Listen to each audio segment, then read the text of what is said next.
ગ્રામરની અંદર simple present tense એટલે કે સાદો વર્તમાન કાળ શીખ્યા હતા. આજે આપણે સિમ્પલ પાસ્ટ ટેન્સ એનો અભ્યાસ કરશું. સિમ્પલ પાસ્ટ ટેન્સ એટલે કે સાદો ભૂતકાળ. તો શરૂ કરીએ સિમ્પલ પાસ્ટ ટેન્સ.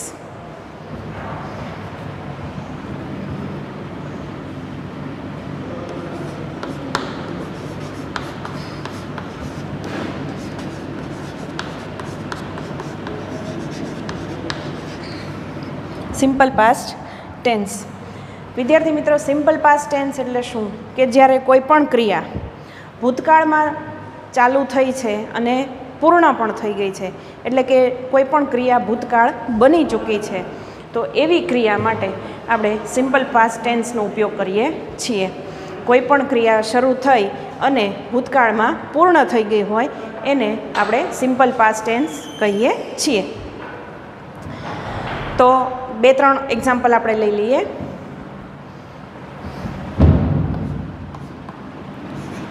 જય હેલ્પ્ડ હિઝ ફ્રેન્ડ્સ. જય હેલ્પ્ડ હિઝ ફ્રેન્ડ્સ. બીજું એક્ઝામ્પલ છે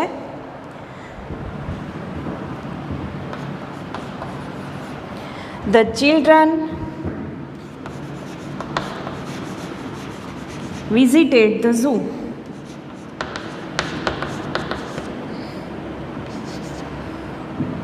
Children visited the zoo. ત્રીજું એક્ઝામ્પલ લઈએ.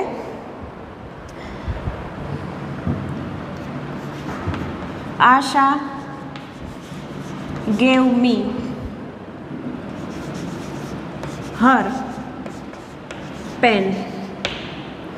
3 એક્ઝામ્પલ અહીંયા આપણે લીધા. પહેલું એક્ઝામ્પલ છે જય હેલ્પ્ડ હિઝ ફ્રેન્ડ. બીજું છે the children visited the zoo. ત્રીજું છે આશા ગેવ મી હર પેન. વિદ્યાર્થી મિત્રો, અહીંયા આપણે ક્રિયાપદને ઈડી લાગેલું છે. હેલ્પનું હેલ્પ્ડ કર્યું છે. ધ ચિલ્ડ્રન સાથે વિઝિટ ક્રિયાપદ છે તો એનું વિઝિટેડ થયું છે. અને આશા સાથે ગીવનું ગેવ થયું છે. આપણને બધાને ખબર છે ભૂતકાળના રૂપો તમે અગાઉના ધોરણમાં શીખી ગયા છો. હવે ભૂતકાળના રૂપો જ્યારે પણ આપણે સિમ્પલ પાસ્ટ ટેન્સનો અભ્યાસ કરીએ અથવા સિમ્પલ પાસ્ટ ટેન્સના વાક્યો લખતા હોઈએ અથવા રૂપો, ત્યારે આપણે હંમેશા ક્રિયાપદનું જે મૂળ રૂપ હોય એનું આપણે ભૂતકાળનું રૂપ કરવું પડે. તો અહીંયા હેલ્પ ક્રિયાપદનું હેલ્પ્ડ થયું છે, વિઝિટ ક્રિયાપદનું વિઝિટેડ થયું છે અને ગીવ ક્રિયાપદનું ગેવ થયું છે. એટલે કે આના ત્રણેયના આપણે ગુજરાતી ભાષાંતર જોઈએ તો જયે તેના મિત્રોને મદદ કરી. જય હેલ્પ્ડ his friend. The children visited the zoo. વિદ્યાર્થીઓ જે છે બાળકો જે છે એણે ઝૂની મુલાકાત લીધી. આશા ગેવ મી હર પેન. આશાએ મને એની પેન આપી. આ 3 વાક્યોનો આપણે અભ્યાસ કર્યો. હવે આપણે જોઈએ ભૂતકાળમાં ક્રિયાપદ કેવી રીતે બને છે.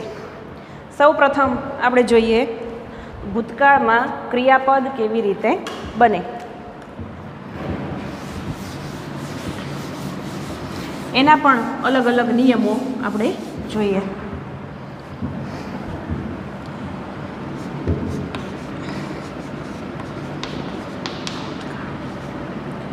ભૂતકાળમાં ક્રિયાપદ કેમ અથવા તો કેવી રીતે બને. ક્રિયાપદ કઈ રીતે બને?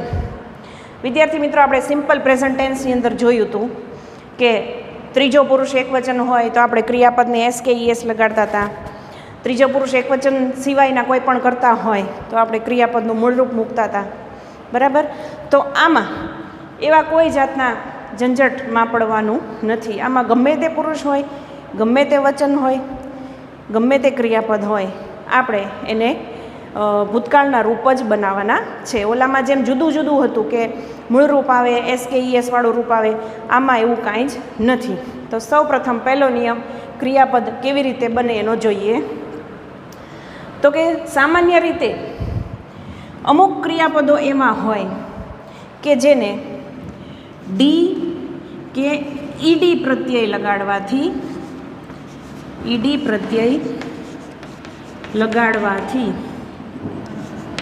ડી કે ઈડી પ્રત્યય લગાડવાથી ભૂતકાળનું રૂપ બને. ભૂતકાળનું રૂપ બને ડી અથવા ઈડી પ્રત્યય લગાડો ત્યારે. ફોર એક્ઝામ્પલ આપણે જોઈ લઈએ કે આપણે આગળના એક્ઝામ્પલની અંદર લીધું હતું વિઝિટ. તો વિઝિટને તમે વિઝિટેડ કરો, ઈડી લગાડો એટલે આ ક્રિયાપદ જે છે એ ભૂતકાળનું ક્રિયાપદ બની જાય. વિઝિટનું ભૂતકાળનું રૂપ વિઝિટેડ થઈ જાય. આ એક નિયમ. બીજો નિયમ એવો છે કે કેટલાક ક્રિયાપદો એવા છે કે જે અનિયમિત છે. કેટલાક ક્રિયાપદો અનિયમિત ક્રિયાપદો છે. અનિયમિત ક્રિયાપદો છે. ભૂતકાળની અંદર કેટલાક ક્રિયાપદો એવા છે કે જેનું ભૂતકાળનું રૂપ જે છે એ ડી કે ઈડી લગાડવાથી નથી બનતું. શેનાથી બને છે? તો કે સાવ અલગ જ બને છે. એનો સ્પેલિંગ પણ અલગ બને છે, એનો ઉચ્ચાર પણ અલગ થાય છે. જેમ કે રાઈટ ક્રિયાપદ હોય તો એનું રોટ બને છે. રાઈટનું રોટ. બીજું એક્ઝામ્પલ લઈએ તો સી ક્રિયાપદ હોય તો એનું સો બને છે. ગો ક્રિયાપદ હોય તો એનું વેન્ટ બને છે. આવા જે અલગ ક્રિયાપદો બનતા હોય, અલગ ભૂતકાળના રૂપો બનતા હોય એને અનિયમિત ક્રિયાપદો કહેવામાં આવે છે. સૌપ્રથમ આપણે પહેલો નિયમ જોયો કે ડી કે ઈડી પ્રત્યય લગાડવાથી ભૂતકાળનું ક્રિયાપદ બને છે. અમુક ક્રિયાપદો એવા છે કે જેને ડી કે ઈડી પ્રત્યય લગાડવાથી ભૂતકાળનું રૂપ બને છે. બીજો નિયમ આપણે જોયો કે કેટલાક અનિયમિત ક્રિયાપદો છે. અનિયમિત ક્રિયાપદો એટલે કેવા કે જેનો ભૂતકાળનું રૂપ જ્યારે આપણે એનું બનાવીએ ત્યારે એનો સ્પેલિંગ અને એનો ઉચ્ચાર બંને અલગ થઈ જાય છે. જેમ કે રાઈટનું રોટ, સીનું સો, ગોનું વેન્ટ વગેરે. ત્રીજો નિયમ જોઈએ કે કેટલાક ક્રિયાપદો એવા હોય કે જેને છેડે વાય આવેલો હોય. આપણે આગળ જોયું હતું એમ સિમ્પલ પ્રેઝન્ટ ટેન્સમાં આપણે જોયું હતું કે વાયનો આઈ થઈ જાય અને ઈએસ લાગે છે. એમ આમાં કેટલાક ક્રિયાપદ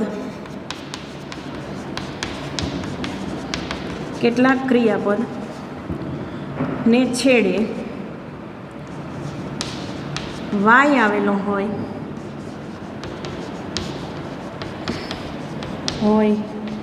તો ક્રિયાપદને છેડે વાય આવેલો હોય તો વાયનો આઈ થઈ અને ઈડી પ્રત્યય લાગે. આ ત્રીજો નિયમ. વાયનો આઈ થઈ જાય અને ઈડી પ્રત્યય લાગે. જેમ સિમ્પલ પ્રેઝન્ટ ટેન્સમાં આપણે કેવી રીતે જોયું હતું કે વાયનો આઈ થઈ જાય અને ઈએસ પ્રત્યય લાગે, ક્રાયનું ક્રાઇઝ કર્યું હતું. એ જ પ્રમાણે ભૂતકાળની અંદર પણ વાયનો આઈ થઈ જાય અને ઈડી પ્રત્યય લાગે.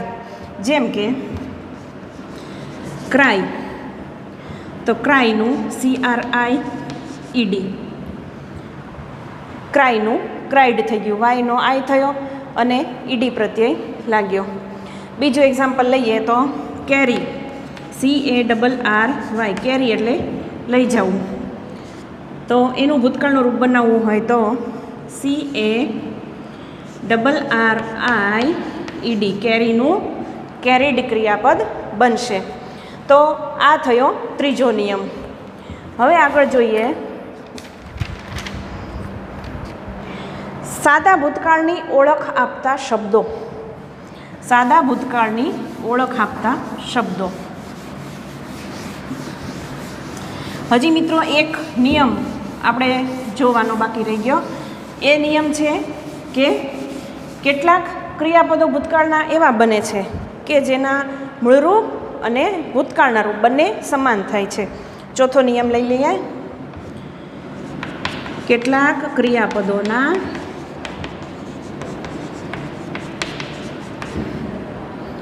મૂળરૂપ અને ભૂતકાળના રૂપો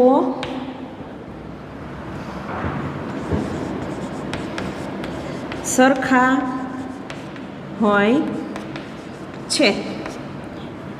હવે આમાં એક્ઝામ્પલ લઈ લઈએ. કેટલાક ક્રિયાપદો એવા હોય કે જે મૂળરૂપ હોય એનું એ જ ભૂતકાળનું રૂપ બને, એમાં ડી કે ઈડી કાંઈ લાગતું હોતું નથી, અથવા વાયનો આઈ થઈને ઈડી લાગે કે એવો કોઈ નિયમ નથી. સીધું જે ક્રિયાપદ મૂળરૂપ હોય એનું એ જ ભૂતકાળનું રૂપ બને. જેમ કે એક્ઝામ્પલ લઈ લઈએ કટ, CUT કટ, તો કટનું કટ જ થાય, કટમાં કાંઈ પછી ઈડી લાગતું હોતું નથી. બીજું એક્ઝામ્પલ લઈએ શર્ટ, શર્ટ એટલે બંધ કરવું, શર્ટનું શર્ટ. ત્રીજું લઈએ પૂટ, તો પૂટનું પૂટ. કેટલાક ક્રિયાપદો મિત્રો આવા પણ છે કે જેના મૂળરૂપ અને ભૂતકાળના રૂપ બંને સરખા હોય. બરાબર છે. તો આપણે 4 નિયમો જોયા. પહેલો નિયમ કયો જોયો કે કોઈ પણ ક્રિયાપદને ડી કે ઈડી પ્રત્યે લગાડવાથી એનું ભૂતકાળનું રૂપ બને છે. બીજો નિયમ આપણે જોયો કે અમુક ક્રિયાપદો અનિયમિત હોય છે, એટલે કે મૂળરૂપ અને ભૂતકાળનું રૂપ બંને સરખા હોતા નથી. એનું પણ એક્ઝામ્પલ આપણે જોયું હતું, સી, સો, ગો, વેન્ટ વગેરે. ત્રીજો નિયમ જોયો તો આપણે કે ક્રિયાપદને છેડે વાય આપેલો હોય તો વાયનો આઈ થઈ જાય અને ઈડી પ્રત્યે લાગે, આ ત્રીજો નિયમ. ચોથો નિયમ આપણે આ જોયો કે કેટલાક ક્રિયાપદો એવા છે કે જેના મૂળ રૂપો અને ભૂતકાળના રૂપો બંને સરખા છે. જેમ કે કટનું કટ થાય, શર્ટનું શર્ટ થાય, પૂટનું પૂટ થાય વગેરે. આવા ઘણા બધા ક્રિયાપદો છે. હવે આગળ જોઈએ આપણે. તમને નિયમોની ખબર પડી ગઈ કે ક્રિયાપદો કેવી રીતે આપણે બનાવવા. આ એક તમને પોઈન્ટ સમજાઈ ગયો મુદ્દો. હવે આપણે આગળ જોઈએ તો સાદા ભૂતકાળની ઓળખ આપતા શબ્દો.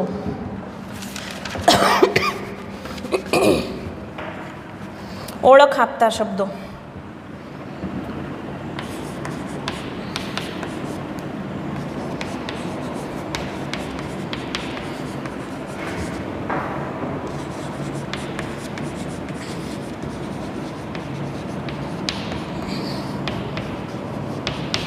ઓળખ આપતા શબ્દો. હવે એટલે કે કીવર્ડ્સ. આપણે જેમ સાદા વર્તમાન કાળમાં જોયું હતું, કીવર્ડ્સ જોયા હતા આપણે કે કેવા કેવા કીવર્ડ્સ કે જેના ઉપરથી આપણને ખ્યાલ આવે કે આ વાક્ય સાદા વર્તમાન કાળનું છે. એ જ રીતે સાદા ભૂતકાળની અંદર પણ આપણે અમુક એવા કીવર્ડ્સ જોઈ લઈએ કે જેના ઉપરથી તમને ખબર પડી જશે કે આ વાક્ય જે છે એ સાદા ભૂતકાળનું છે, અથવા તો આ જે શબ્દો જે છે એ બધા જ શબ્દો ભૂતકાળ દર્શાવતા હોય. એમાં જોઈ લઈએ આપણે આગળ. સાદા ભૂતકાળનો નિર્દેશ કરતા શબ્દો છે જેમ કે યસ્ટરડે એટલે કે ગઈકાલ, પછી વન્સ એક વખત, પછી છે લાસ્ટ સન્ડે, પછી છે ago, before, ago, before, in old times,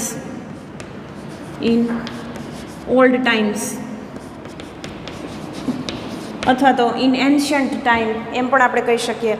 yesterday એટલે ગઈકાલ, વન્સ એટલે એક વખત, લાસ્ટ સન્ડે એટલે કે ગયા રવિવારે, લાસ્ટ સન્ડેની જગ્યાએ કોઈ પણ ચાલે, last month, last year, last week, last Monday, last Sunday કોઈ પણ તમે લઈ શકો, લાસ્ટ વીક. બરાબર છે. પછી છે અગો, અગો એટલે ઘણા વખત પહેલાં, બિફોર, બિફોર એટલે પહેલાં, ઇન ઓલ્ડ ટાઈમ્સ એટલે અગાઉના સમયમાં અથવા જૂના સમયમાં. તો આવા બધા શબ્દો જે છે કે જે શું દર્શાવે છે તો કે સાદા વર્તમાન કાળની ઓળખ આપતા સાદા ભૂતકાળની ઓળખ આપતા શબ્દો છે. કે આવા શબ્દો જો વાક્યમાં હોય તો તમને તરત ખ્યાલ આવે કે આ વાક્ય જે છે એ સાદા ભૂતકાળનું વાક્ય છે. હવે આગળ જોઈએ આપણે સિમ્પલ પાસ્ટ ટેન્સની વાક્ય રચના. સિમ્પલ પાસ્ટ ટેન્સ કેવી રીતે બને, એટલે કે સાદો ભૂતકાળ. સાદો ભૂતકાળ કઈ રીતે બને? સાદો ભૂતકાળ એની વાક્ય રચના. સાદો ભૂતકાળ તમારે કઈ રીતે બનાવવો? તો સૌ પ્રથમ એમાં આવશે કર્તા. કર્તા એટલે ક્રિયાનો કરનાર અથવા તો જેના દ્વારા ક્રિયા કરવામાં આવે છે તે કર્તા. પછી ક્રિયાપદનું ભૂતકાળનું રૂપ. ક્રિયાપદનું ભૂતકાળનું રૂપ. પછી આવે છે કર્મ અને પછી આવે છે અન્ય શબ્દ. અન્ય શબ્દ એટલે વાક્યની અંદર પાછળના જે બધા શબ્દો હોય તે. કઈ રીતે સાદો ભૂતકાળ બને? તો કે કર્તા. સૌ પ્રથમ લેશું તમે કર્તા એટલે કે જેના દ્વારા ક્રિયા થઈ રહી છે તે. ક્રિયાપદનું ભૂતકાળનું રૂપ. આપણે આગળ જે 4 નિયમો જોયા કે ડી કે ઈડી લગાડવું, કે વાયનો આઈ કરીને ઈડી લગાડવું, કે અમુક અનિયમિત ક્રિયાપદો હોય જે રાઈટ રોટ જેવા, કે અમુક ભૂતકાળનું રૂપ અને મૂળ રૂપ બંને સરખા હોય એવા ક્રિયાપદો હોય. કયું ક્રિયાપદ છે એ પ્રમાણે તમારે અહીંયા ક્રિયાપદનું ભૂતકાળનું રૂપ મૂકવાનું. પછી વાક્યમાં જે કર્મ હોય તે લેવાનું અને પછી અન્ય શબ્દો. આ રીતે વાક્ય રચના બનતી હોય છે. આપણે એક વાક્ય લઈ લઈએ example. The students asked a question. The students asked a question in the morning.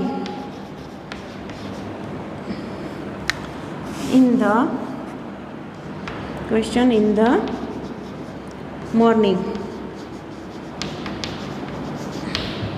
એટલે કે ધ સ્ટુડન્ટ્સ એટલે કે વિદ્યાર્થીઓ, આસ્ક્ડ એટલે કે પૂછ્યું. વિદ્યાર્થીઓએ the students asked a question in the morning. વિદ્યાર્થીઓએ સવારમાં એક પ્રશ્ન પૂછ્યો. હવે અહીંયા ધ સ્ટુડન્ટ્સ જે છે એ શું છે?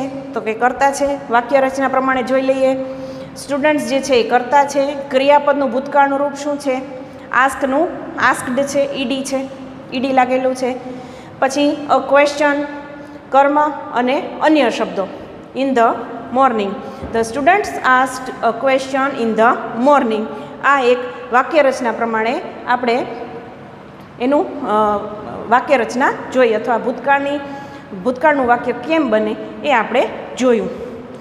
હવે આવશે સિમ્પલ પાસ્ટ ટેન્સમાં નેગેટિવ. આ આપણે એફર્મેટિવ સેન્ટેન્સ જોયું, હકાર વાક્ય છે, સાદું વાક્ય છે. હવે જોશું આપણે સિમ્પલ પાસ્ટ ટેન્સની અંદર નેગેટિવ વાક્ય રચના અથવા તો નકાર વાક્ય રચના. નેગેટિવ કન્સ્ટ્રક્શન આપણે જોવાનું છે સિમ્પલ પાસ્ટ ટેન્સની અંદર, સાદા ભૂતકાળની અંદર.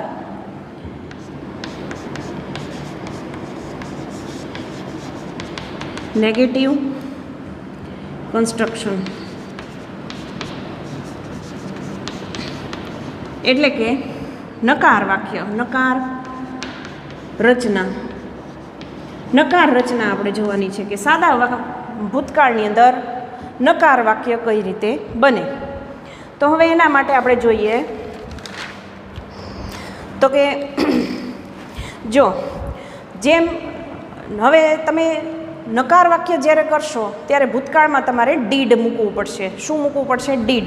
તો એક વાક્ય હું તમને પહેલાં લખાવું. સચિન રેન સ્લોલી. સચિન રેન સ્લોલી. SLOWLY. હવે આ એક ભૂતકાળનું સાદું વાક્ય થયું, જેમ ઉપર આપણે શીખ્યા એમ કે કર્તા, ભૂતકાળનું રૂપ અને કર્મ અથવા અન્ય શબ્દો. એ પ્રમાણે આપણે એક સેન્ટેન્સ જોયું. હવે આ વાક્યને આપણે નેગેટિવ બનાવવાનું છે, નેગેટિવ કન્સ્ટ્રક્શન કરવાનું છે, નકાર રચના બનાવવાની છે. તો એ કઈ રીતે બનાવીએ? તો તો એના માટે જેમ આપણે સાદા વર્તમાનકાળમાં ડુ અને ડઝનો ઉપયોગ કરતા હતા, એમ સાદા ભૂતકાળની અંદર આપણે ડીડનો ઉપયોગ કરવાનો છે. આમાં મેં તમને કીધું એમ કે સાદા વર્તમાનકાળમાં જે ડુ ડઝવાળી માથાકૂટ હતી કે ત્રીજા પુરુષમાં ડઝ આવે, બાકી બધે ડુ આવે, એવું આમાં કાંઈ જ નથી. ગમે તે પુરુષ ગમે તે વચન આપણે ડીડ મૂકવું પડે જ્યારે નકાર બનાવવું હોય ત્યારે. અને ડીડ જે છે એ શું છે? તો કે ડીડ જે છે એ ડુનું ભૂતકાળનું રૂપ છે. આપણને બધાને ખબર છે ડીડ જે છે એ ડુનું ભૂતકાળનું રૂપ છે. તો અહીંયા આપણે નકાર રચના બનાવવા માટે ડીડ મૂકશું. અને જ્યારે આપણે ડીડ મૂકશું ત્યારે આ જે છે ભૂતકાળનું રૂપ, એ ભૂતકાળનું રૂપ આપણે મૂળરૂપ કરી દેશું. શું કામ? કારણ કે આગળ એક ભૂતકાળનું રૂપ ડીડ આવી ગયું છે માટે. લખી લઈએ, Sachin did not run slowly. આનું જ નેગેટિવ કન્સ્ટ્રક્શન જોઈ લઈએ. Sachin did not run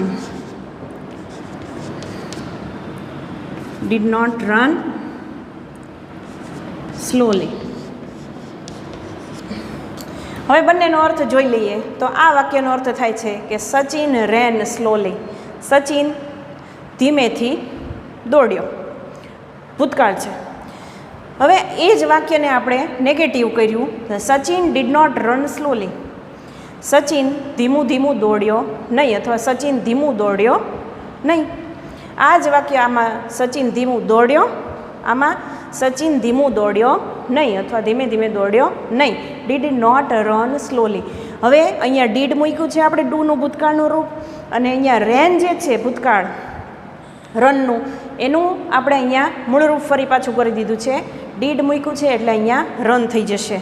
Sachin did not run slowly. અહીંયા પાછું આપણે રેન નહીં મૂકીએ. શું કામ? કારણ કે અહીંયા ડીડ એકવાર મુકાઈ ગયું છે માટે. હવે આગળ જોઈએ.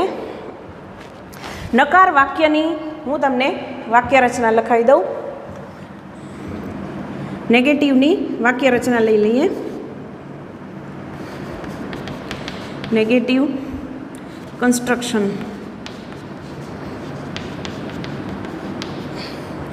હવે એમાં શું આવશે પહેલાં? તો સૌ પ્રથમ એમાં આવશે કર્તા. કર્તા પછી આવશે ડીડ નોટ. કર્તા આવશે, ડીડ નોટ આવશે, પછી આવશે જે ક્રિયાપદ હોય એનું મૂળ રૂપ. ડીડ આવી ગયું છે માટે ક્રિયાપદનું મૂળ રૂપ. ક્રિયાપદનું મૂળ રૂપ, અને પછી આવશે કર્મ. ક્રિયાપદનું મૂળ રૂપ અને પછી કર્મ. કર્તા, ડીડ નોટ, ક્રિયાપદનું મૂળ રૂપ અને કર્મ. હવે થોડાક આપણે એક્ઝામ્પલ લઈ લઈએ. The students did not ask a question. આપણે આગળ સ્ટુડન્ટ્સવાળું જે વાક્ય લીધું હતું એનું જ એક્ઝામ્પલ આપણે લખી લઈએ. The students did not ask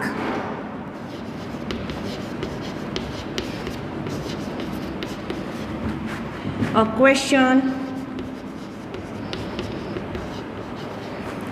in the morning.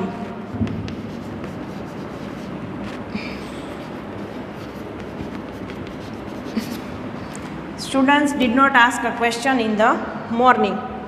જે સ્ટુડન્ટ્સવાળું વાક્ય આપણે ઉપર લીધું હતું એનું એ જ વાક્ય આપણે નકાર કરી દીધું, નેગેટિવ કરી દીધું. The students did not ask a question in the morning. વાક્ય રચના પ્રમાણે આપણે ફરી જોઈ લઈએ કે ધ સ્ટુડન્ટ્સ જે છે કર્તા છે, ડીડ નોટ મુકાઈ ગયું. વાક્ય રચના પ્રમાણે ડીડ નોટ મૂકવું પડે. ત્યારબાદ ક્રિયાપદનું મૂળરૂપ મૂક્યું છે આપણે. ઓલા વાક્યની અંદર આપણે સ્ટુડન્ટ આસ્ડ અ ક્વેશ્ચન એમ કર્યું હતું, જ્યારે અહીંયા આસ્ડ નહીં મૂકીએ પણ અહીંયા શું મૂકશું? ક્રિયાપદનું મૂળરૂપ મૂકશું, એટલે કે આસ્ક મૂકશું. પછી આવશે કર્મ, અ ક્વેશ્ચન, અને પછી આવશે અન્ય શબ્દ ઇન ધ મોર્નિંગ. કર્મ અને અન્ય શબ્દ. બરાબર છે? સમજાઈ ગયું તમને?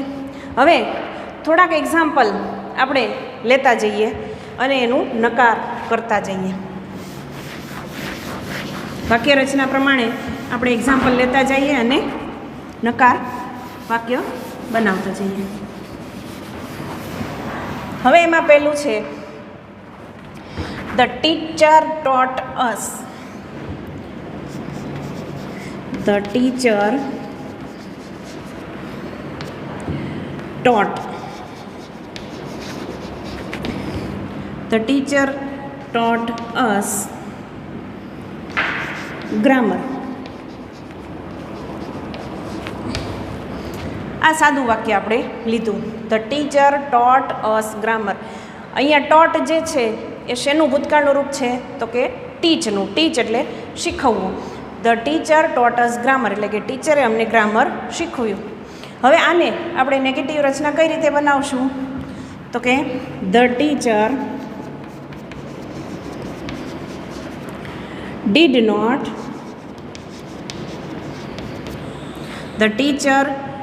Not teach us grammar.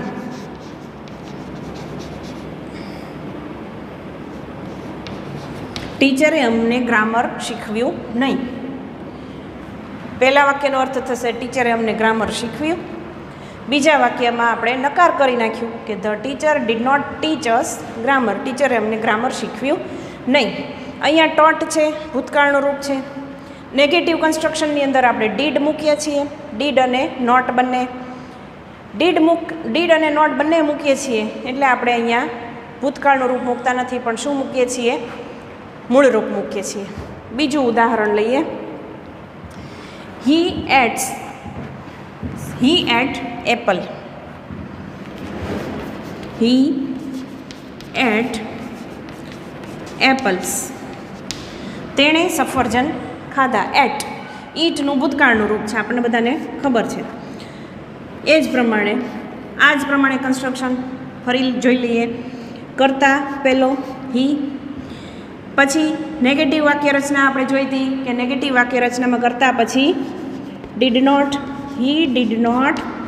પછી ક્રિયાપદનું મૂળરૂપ હી ડીડ નોટ ઈટ એપલ્સનું apples. He did not eat apples. એણે સફરજન ખાધા. એણે સફરજન ખાધા નહીં. નકાર થઈ ગયો. આગળ જોઈએ. હવે હજુ એક એક્ઝામ્પલ તમને લખાઈ દઉં. 1, 2, ત્રીજું એક્ઝામ્પલ લખાઈ દઉં. The lion caught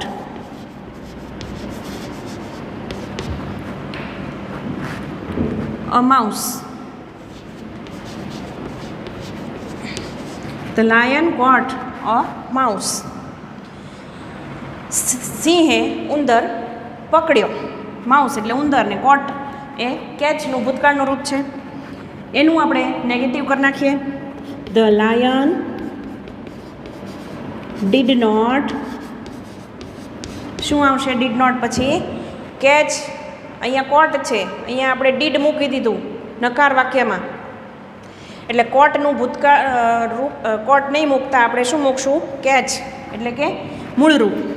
the lion did not catch a mouse. આ થઈ ગઈ નકાર રચના એટલે કે નેગેટિવ કન્સ્ટ્રક્શન. વાક્યની ભૂતકાળમાં નકાર રચના આપણે જોઈ. હવે વિદ્યાર્થી મિત્રો, હવે આપણે જોઈએ છીએ સાદા ભૂતકાળની અંદર પ્રશ્ન વાક્ય. નેગેટિવ સેન્ટેન્સ જોયું. હવે આપણે જોશું પ્રશ્ન વાક્ય.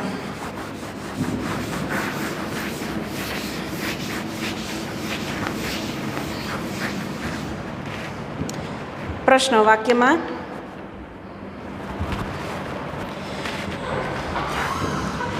નેગેટિવ સેન્ટેન્સ પછી હવે આપણે જોશું સિમ્પલ પાસ્ટ ટેન્સમાં ઇન્ટ્રોગેટિવ. સિમ્પલ પાસ્ટમાં ઇન્ટ્રોગેટિવ સેન્ટેન્સ.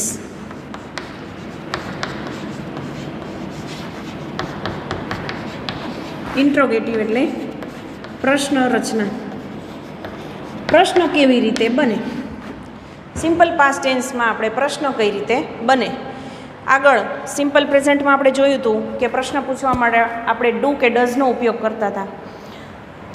ત્રીજા પુરુષ એકવચનની અંદર ડઝથી પ્રશ્ન પૂછતા હતા, બાકી બધે આપણે ડુથી પ્રશ્ન પૂછતા હતા.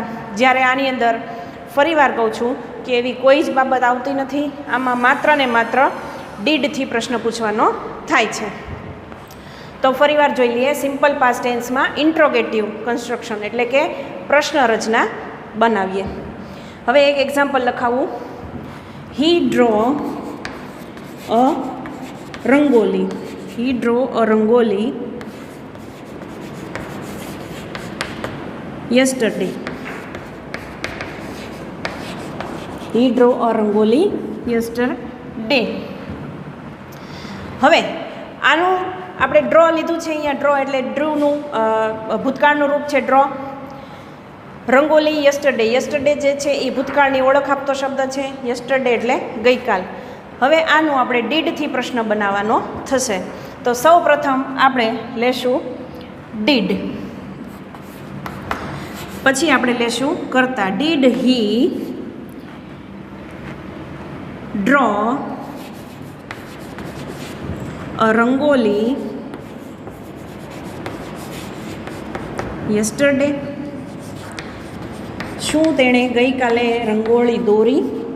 પ્રશ્ન પૂછ્યો છે. ઉપરના વાક્યમાં શું છે? He draw a rangoli. Did he draw a rangoli yesterday? શું તેણે ગઈકાલે રંગોળી દોરી? એની આપણે વાક્ય રચના જોઈ લઈએ. સૌ પ્રથમ આવશે ડીડ. આપણે વાક્ય રચના લખી લઈએ. સૌ પ્રથમ આવશે, અહીંયા આવશે ડ્રીવ આવશે, sorry. He drew a rangoli. અહીંયા ડ્રીવ છે એટલે અહીંયા આપણે ડ્રો લીધું. વાક્ય રચનામાં આપણે પહેલાં લેશું ડીડ. પ્રશ્ન વાક્ય રચનાની અંદર ડીડ, પછી આવશે કરતા. કરતા પછી આવશે ક્રિયાપદનું મૂળ રૂપ.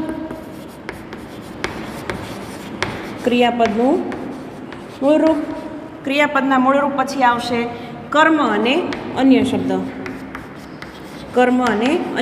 અને છેલ્લે આપણે મૂકશું પ્રશ્નાર્થ ચિહ્ન. બરાબર છે? He drew a rangoli yesterday. Did he draw a rangoli yesterday.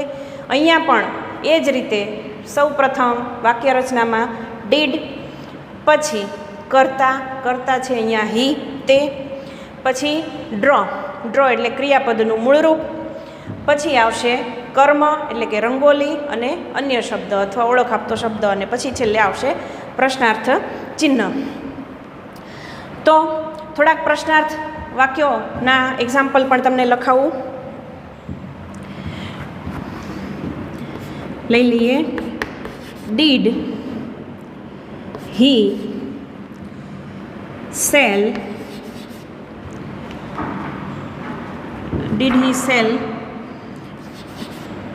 all the baskets? Did he sell all the baskets? શું તેણે બધી બાસ્કેટ વેચી દીધી? બીજું ઉદાહરણ લઈ લઈએ. Did mother bring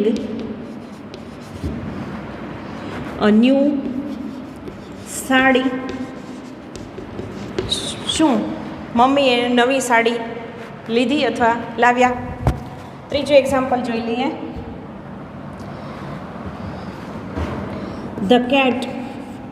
Did the cat run after the mouse? શું બિલાડી જે છે એ ઉંદરની પાછળ દોડી?